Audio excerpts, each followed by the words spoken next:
So I saw a pretty interesting clip the other day from Mitch McConnell, who was talking about Ukraine and kind of the American strategy in Ukraine. And it got me thinking, who would want to ally themselves with the United States? And will the United States have allies in the future? Because this clip, which I'm going to show you now, is pretty telling in my mind.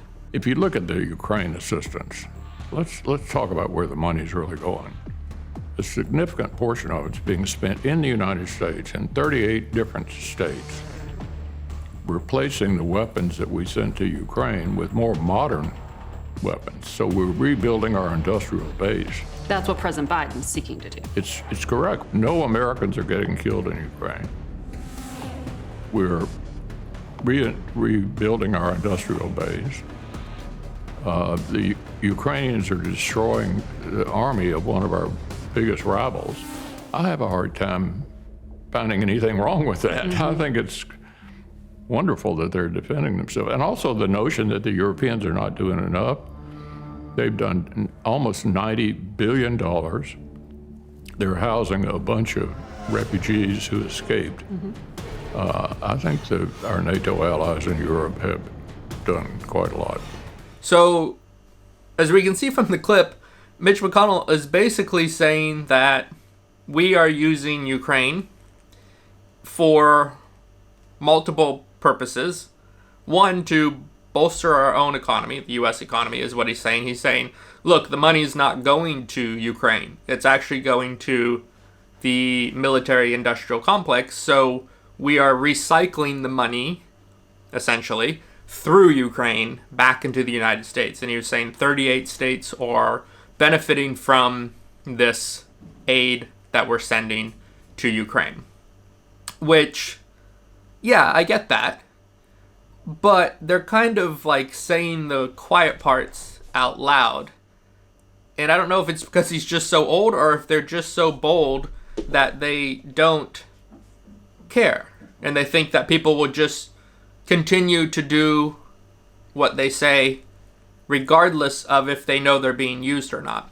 The second part of that, he's saying, I think it's wonderful that Ukrainian people are fighting Russia and essentially dying while defending their country because it allows the United States to greatly weaken one of their main rivals or adversaries in the minds of the United States. So, again, they're saying the quiet parts out loud. We all know this is what's happening. And we all know that Zelensky was put into power because he is an actor. And he's good at giving public speeches because that's what actors are good at. He's not a politician because any sane politician would say, let's not go to war with our extremely large and powerful neighbor because it doesn't benefit our country. And that's what we're seeing. I mean, Ukraine is completely destroyed in terms of the economy, in terms of the eastern part of Ukraine. It's been in war for about 2 years now. And it's clear that the United States doesn't care about the Ukrainian people or peace in that area. As a matter of fact, they're saying it's wonderful that our enemy is being destroyed and American lives aren't being lost at all.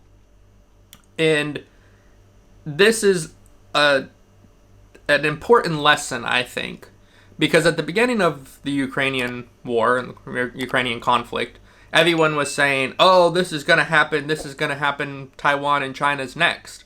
Everybody should take note of what is happening because this could happen in Taiwan. And I think that is an important lesson, and Taiwan should pay attention and see that the strategy that America had for Ukraine, and which they're currently engaged in, is the same strategy that they have for China. They want Taiwanese to fight mainland China, and they want the Taiwanese to die while taking on one of their adversaries or enemies. Like I showed in the last video, we were talking about how they're actively calling China the enemy now. And so they would be happy to destroy the Chinese army while using Taiwan as their unsinkable aircraft carrier, as they sometimes call it. So they would happily send the Taiwanese people to fight China and fund them to the extent of accomplishing that goal. We now see Zelensky is struggling because there's not that much funding coming in anymore. His country's been destroyed economically, and from an actual physical parts of the country have been destroyed. And basically the focus has shifted now to Israel, and he's being forgotten. And he's saying, hey, for the last 2 years I've been doing what you've asked, and our people have been dying, and now you're just going to abandon us? And it's like, yeah, you should have paid attention to history. That's exactly what the United States does. They use countries for their purpose, and then they abandon them because they're no longer useful, or they've accomplished the goal that the United States had for that situation. And in this case, it was to weaken the Russian army. The United States has always said they've had three main adversaries in the world, or enemies, and that's China, Russia, and Iran. So part one of this was Russia. They got Russia, yeah, they did. They got Russia involved in this conflict in Ukraine, this war in Ukraine, and they have weakened Russia's military. To what extent, there's other people that are more up to date with that and can give better analysis on that. But they definitely have entangled Russia in Ukraine. Now, it looks part two is to entangle Iran in the Middle East, in a conflict in the Middle East, which could be with Israel. It could just be an all-out regional war. Maybe Saudi Arabia gets involved in helping take out Iran. Who knows, right? There's lots of different players with lots of different reasons to attack Iran, and they're trying to, from all the news that I'm seeing, it looks like they're trying to pull Iran into this for the same exact reasons. You get Israeli soldiers to do your dirty work to take out Iran, while American soldiers only have limited engagements with maybe special forces, or simple engagements, maybe training engagements or things like that, where they help kind of stand off, not actually on the battlefield. And then finally, phase 3 will be Taiwan and China. And this is also going in this phase 1, phase 2, phase 3, because if they went after China immediately, you would have to build up your production bases, which Mitch McConnell is talking about. If there's no war, and America just started producing more missiles and more tanks and more planes and more bombs and all the military equipment that they need out of the blue, and they just ramped it up, then everybody in the world would say, whoa, what's America doing? Why are you increasing your arms? Maybe we should increase our arms because we don't know who they're going to attack. But if you say, no, we're supporting Ukraine and we're supporting Israel, then all of a sudden your production base will be large enough to take on China. And it'll happen over a 5-year period, or a 4-year period, and then year 5 is maybe when the conflict starts with China. So we're 2 years into this. Maybe there's another 2 years with Israel, and then in that 5th year they try to take on China. But you have your industrial base retrofitted or re-engineered to produce military equipment and military hardware, and you did it in a way that doesn't alarm, say, China, because you can say, well, the reason we're producing more bullets, or the reasons we're producing more bombs, is because we have these conflicts in Ukraine and we have these conflicts in Israel, and we're supporting our allies, and so our massive ramp up in production has nothing to do with China.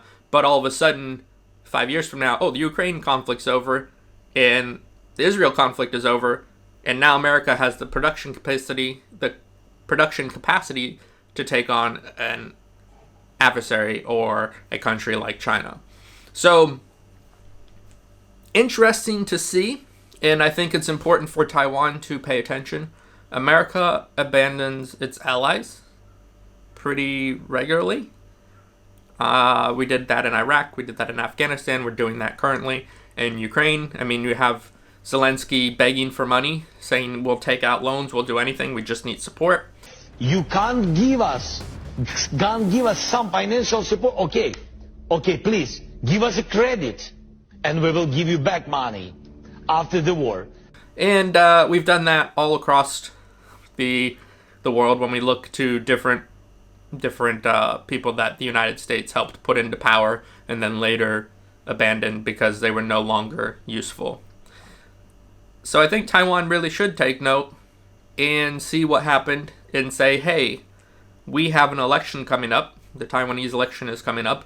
Maybe we should consider who we're going to put in office, because when Ukraine had a pro-Russian president, somebody who understood the situation and understood that you don't go to war with your very powerful neighbor, America labeled him as pro-Russian, but in reality he was probably more pro-peace than Zelensky, because obviously Zelensky was manipulated into this, and the United States said, we're going to put you in charge and then you'll do what we say, which is exactly how it's played out.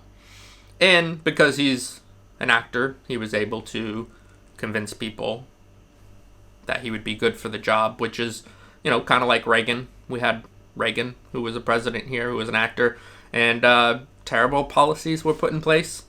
Terrible things happened when Reagan was in power. But, when you're running a democracy that is based on popularity and not on qualifications, then the actor, the guy who can do public speaking, the guy who can look good and wear a suit and maybe even played the president on a television show, can come out and convince the people that he's the best candidate because he looks the part, even though maybe he has no real background in geopolitics or politics or domestic affairs or any types of politics or management. But let's put him in the most powerful position because he can speak well. Total control. Bing, bing, bong, bong, bing, bing, bing. You know what that is, right? Very interesting. And so I hope that in Taiwan that sort of situation doesn't happen and that they learn from this, because, again, the strategy has been effective and that will push the American government and military to attempt this same strategy in Asia and specifically with Taiwan. So, interesting clip. Again, I should make like a little segment, like a little jingle, saying the quiet part out loud. Right? I mean, in the past, like, we all know this is what's going on, and we can all see it, especially as time goes on. But it isn't. It's interesting and fascinating that they're blatantly saying it in interviews and just being like, yeah, we don't care about Ukraine. It's great for our economy, and it's great that we don't have to fight Russia with our own soldiers, and therefore everything about this is great. And, oh yeah, by the way, it's good that Ukraine's defending itself, which had they had a good politician, they wouldn't be in this situation. But anyways, what do you guys think of this kind of strategy of convincing or creating a conflict with a proxy nation to do the bidding of the United States? Do you think it's going to continue? Do you think this is what they're trying to do with Taiwan? Do you think it'll be successful? Leave a comment below and let me know. Yeah, and I'll see you in the next video.